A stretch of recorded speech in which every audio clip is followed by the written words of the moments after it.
మనతో పాటు బీఆర్ఎస్ విద్యార్థి విభాగం రాష్ట్ర నాయకులు ప్రశాంత్ గౌడ్ ఉన్నారు. ఆయన అడిగి తెలుసుకునే ప్రయత్నం మనం చేద్దాం. అన్న నమస్తే.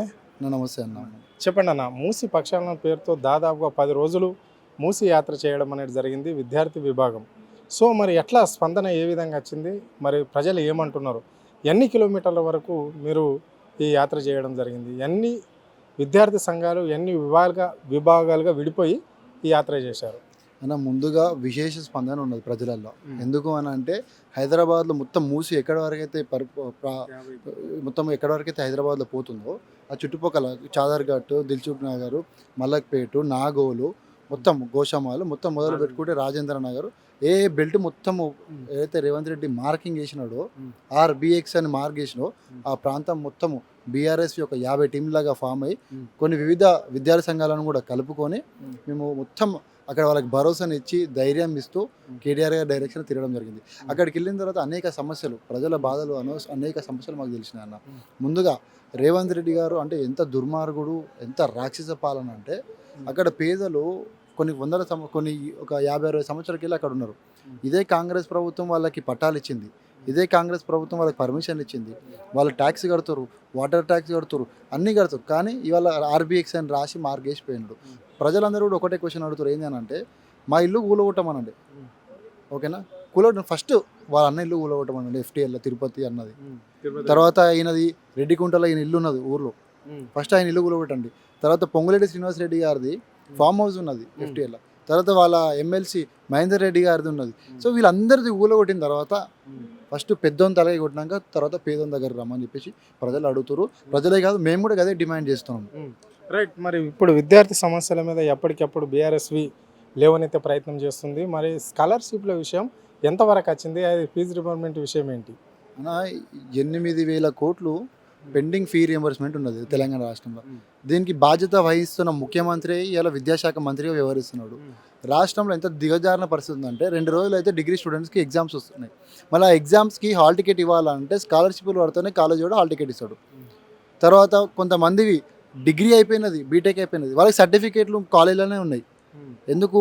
పెండింగ్ స్కాలర్షిప్లు ఉన్నాయి అని చెప్పేసి ఈ రేవంత్ రెడ్డికి కాంట్రాక్టర్లకి కమిషన్లు తీసుకొని బిల్లులు ఇవ్వడానికి రేవంత్ రెడ్డి దగ్గర డబ్బులు ఉన్నాయి, ఖజానా ఉన్నది. కానీ స్టూడెంట్స్ అందరూ కూడా చదువుకుంటే ఎస్సీ, ఎస్టీ, బీసీ పిల్లలు అక్కడ చదువుకుని వాళ్ళ స్కాలర్షిప్లు ఇచ్చి మేము డిగ్రీ అయిపోతే ఉద్యోగాలు తీసుకుందామని అంటే వాళ్ళకి ₹1 కూడా రిలీజ్ చేసేయాలన్న.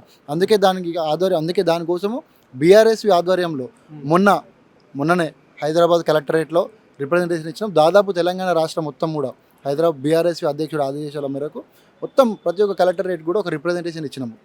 నెక్స్ట్ డే ఏం చేసినాము, హైకోర్టు చీఫ్ జస్టిస్ గారికి పోస్ట్ కార్డులు రాసినాము. అందరూ కూడా మా స్కాలర్షిప్లు ఇవ్వండి అని చెప్పేసి 1,00,000 పోస్ట్ కార్డులు పంపించినాము. ఇవాళ అన్ని కాలేజీలు కూడా దాన్ని నిరసన తెలియాలని చెప్పేసి బంద్ చేసినాం. ఇలా మేము బంద్ చేయాల్సిన అవసరం లేదు. ఇలా విద్యార్థులు వాళ్ళే సెలవు ప్రకటించుకొని మాకు మద్దతు తెలిపినారు. అంటే రేవంత్ రెడ్డి ఎందుకు ఇంతగానో ఇబ్బంది పెడుతున్నాడు, విద్యార్థి లోకం అంటే ఎందుకు అంత చులకన రేవంత్ రెడ్డి గారికి? ఇవాళ విద్యార్థి దశ నుండి ఇవాళ నాయకులు ఉడతారు, విద్యార్థి దశ నుండి ప్రశ్నించే తత్వం వస్తుందని అతను పసిగట్టుకొని వీళ్ళకి విద్యను అనేది ఆపేసినాం అనుకో, ప్రశ్నించడం ఆగిపోతుందని ఒక దుర్మార్గ పాలన ఇవాళ రేవంత్ రెడ్డి గారు చేస్తున్నారు అన్న. రైట్. మరి రాష్ట్రంలో చాలా విద్యార్థి సంఘాలు ఉన్నాయి, పీడిఎస్ ఉంది, ఎస్ఎఫ్ఐ ఉంది, ఏపీవీపీ ఉన్నది, వివిధ ఏఐటీసీ విద్యార్థి నాయకుల సంఘాలు ఉన్నాయి. కేవలం బీఆర్ఎస్ విద్యార్థి విభాగం ఎందుకు టార్గెట్ అవుతుంది రాష్ట్ర ముఖ్యమంత్రికి? ఎందుకు మీ మీద కేసులు అవుతున్నాయి అన్న? తెలంగాణ రాష్ట్రాన్ని తెచ్చిన పార్టీలాగా తెలంగాణకు ఒక తల్లి ఏంటంటే బీఆర్ఎస్ పార్టీ. అట్లాంటి బీఆర్ఎస్ పార్టీ తల్లి పిల్లలకి ఇబ్బంది అయితే ఊకుంటారా? అందుకే రాష్ట్రంలో ఉన్న ఏ ప్రజలకి ఎలాంటి సమస్య వచ్చినా ముందు కొట్లాడేది బీఆర్ఎస్ పార్టీ. అందులో ముఖ్యంగా బీఆర్ఎస్వే ఉంటుంది.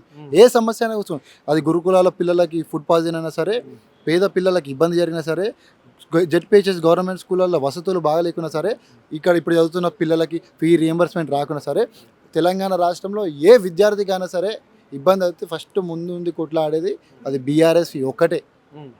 Okay, right. మరి ఎట్లా ఉండబోతుంది మీ కార్యాచరణ ఏంటి, ఏ విధంగా ఉండబోతుంది? ఇప్పుడు రాష్ట్ర ముఖ్యమంత్రి అయితే ఉద్యోగాల విషయంలో ఆల్రెడీ నిరుద్యోగులు ఏ ఉద్యోగం కావాలని అంటలేరు. ఈ రాష్ట్రంలో అందరికీ ఉద్యోగాలు ఉన్నారులే, ప్రజాప్రభుత్వం నడుస్తుంది ఈ రాష్ట్రం, ప్రజలందరూ క్షేమంగానే ఉన్నారు అని చెప్తున్నారు.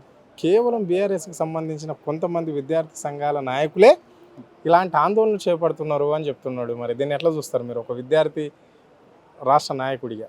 అన్న ముందు ఒక మాట చెప్తా, మన తెలంగాణ రాష్ట్రంలో కాంగ్రెస్ పార్టీ అధికారంలోకి వస్తే ఒకటే సంవత్సరంలో 2 లక్షల ఉద్యోగాలు ఇస్తారని చెప్పింది.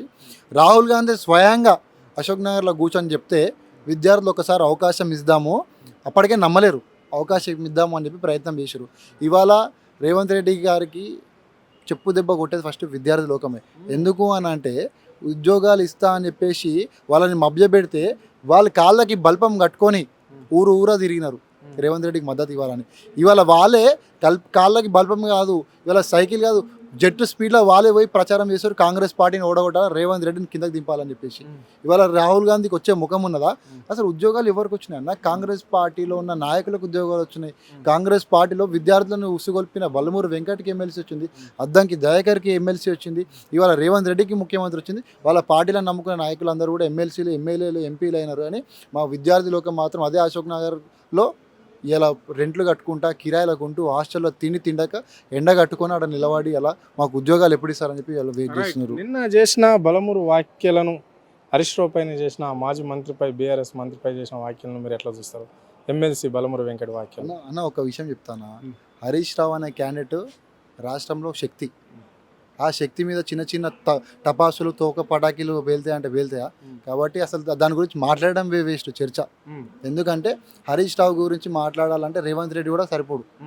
హరీష్ రావు గురించి, కేటీఆర్ గురించి, కేసీఆర్ గారి గురించి మాట్లాడాలంటే నరేంద్ర మోడీ ఒక్కటే వాళ్ళకి జరిగిన స్థాయి. ఈ బల్మూరు వెంకట్ కానీ ఈవెన్ రేవంత్ రెడ్డి కూడా స్థాయి కాదు. మీరు అబ్జర్వ్ చేసిన లేదో, కేసీఆర్ గారి నోటి నుండి ఎన్నోసార్లు స్పీచ్లు ఇచ్చిన, ప్రెస్ మీట్లు పెట్టిండు, కానీ రాష్ట్రం కాంగ్రెస్ ప్రభుత్వం వచ్చినాక ఒక్కసారైనా రేవంత్ రెడ్డి పేరు తీసినా? రేవంత్ రెడ్డి బాబు తహతహలు ఆడుతున్నాడు. కేసీఆర్ గారు ఒక్కసారైనా నా పేరు తీసాడా? కేసీఆర్ గారు ఒక్కసారైనా పేరు, ఇటు సినీ ఇండస్ట్రీలో ఉన్న ప్రముఖులు ఆయన పేరు తీసలేరు, ఇటు ప్రజలు ఆయన పేరు తీసలేరు, ఇటు పెద్ద పెద్ద వాళ్ళ కాంగ్రెస్ పార్టీలో నాయకులు ఆయన పేరు తీసలేరు. ఇలా ఆఖరికి కేసీఆర్ అని ఒక్క మాటనే మాట్లాడుతానేమో బహిరంగ సభలు అని చెప్పేసి తహతహలు ఆడిండు, కానీ కేసీఆర్ గారు మాట్లాడలేదు. ఆయన ఎవరు గుర్తిస్తలేరు రాష్ట్రంలో, ముఖ్యమంత్రి అని ఎవరైనా గుర్తిస్తున్నారన్న? కాబట్టి ఇట్లాంటి టపాసులు, తోక పటాకీలు పీలుతాయంటే ఊకునే ప్రసక్తి లేదు. అట్లాంటి వాళ్ళకి 100% ప్రజలే సమాధానం చెప్తారు. ఇది పరిస్థితి. అంటే విద్యార్థి సమస్యలు ఇవన్నీ ఉన్నా కానీ ఇక్కడ ఈ రాష్ట్ర ప్రభుత్వం పట్టించుకోవడం లేదు. కేవలం బీఆర్ఎస్వి మాత్రమే అవి సమస్యలు పరిష్కరించాలని పోరాటం చేస్తే వాళ్ళపైన అనేక కేసులు పెట్టడం ఈ రాష్ట్ర సర్కార్కి, రేవంత్ రెడ్డికి అలవాటు అయిపోయింది అని చెప్పేసి కూడా వారు మండిపోవడం అనేది జరిగింది. బలమూరు వెంకట్కు సూటిగా చెప్తున్నాం, విద్యార్థి నాయకుడిగా ఉండి నువ్వు విద్యార్థి నాయకుల మద్దతు పొంది ఈరోజు ఎమ్మెల్సీ అయ్యి నువ్వు విద్యార్థి నాయకులను పట్టించుకో పాపాన నువ్వు ఉండి ఒక మాజీ మంత్రిని హరీష్ రావును పైన నువ్వు మాట్లాడడానికి ఎంత ధైర్యం అని చెప్పేసి కూడా ఆయన అడగడం జరిగింది. ఇలాంటి వ్యాఖ్యలు చేస్తే, ఇంకోసారి చేస్తే మాత్రం నిన్ను విద్యార్థి విభాగం ఎప్పటికప్పుడు కట్టడి చేస్తుంది అని చెప్పేసి కూడా ఆయన హెచ్చరించడం అనేది జరిగింది. అంటే రేవంత్ రెడ్డి అడుగడుగున విద్యార్థి విభాగం చూస్తే గదగద వణికిపోతున్న పరిస్థితి రాష్ట్రంలో కనిపిస్తుంది. ప్రతి అంశంలో అంటే ఎక్కడైతే ప్రజలకు సమస్య ఉంటుందో ఆ సమస్య వెనకాల విద్యార్థి విభాగం కాలు గజ్జ కట్టుకొని పనిచేస్తుంది అని చెప్పేసి కూడా వారు చెప్పడం అనేది జరిగింది. అంటే అన్ని సమస్యలు పరిష్కారం అయ్యేంత వరకు రాష్ట్ర ప్రభుత్వంతో పోరాటం ఆపము అని చెప్పేసి కూడా హెచ్చరించడం జరిగింది. కెమెరా పర్సన్ కళ్యాణ్తో అరుణ్, ఆద్య టీవీ, హైదరాబాద్.